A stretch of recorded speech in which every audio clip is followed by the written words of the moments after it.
I think this is big.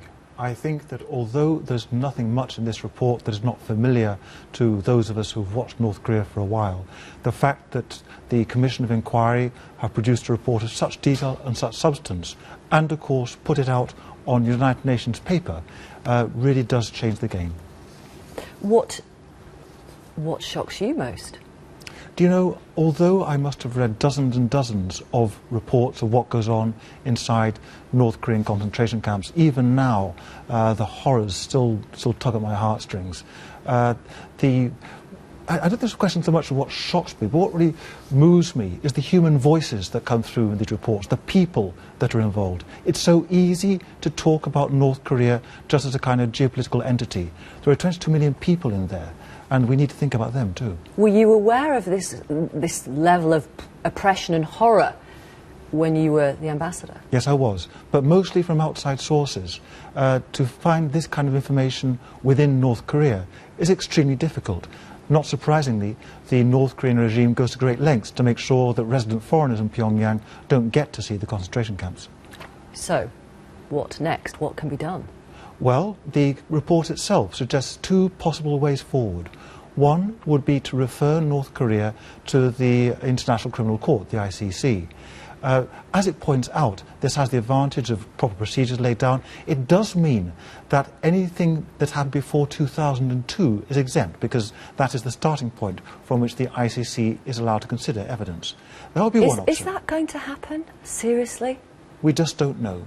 What do you think? I think everything now depends on China, and the Chinese are playing their cards very close to their chest. So far, they haven't said no way to the report. They've limited themselves to very general statements that they don't think that sending countries to the ICC is going to solve human rights abuses. Right, so is it wise that we rely on China? It's not a question of relying on China. China has the right to block the action in the Committee on Human Rights, if it wishes to. Whether it will exercise that right, we've yet to see. We don't have long to wait. If they do, then what? If they do, then tragically, the report writers may find that this is yet another United Nations report detailing horrible abuses that doesn't actually lead to anything being done to solve them. And how does that make you feel? Doesn't make me feel good at all. I don't think it should make any of us feel good.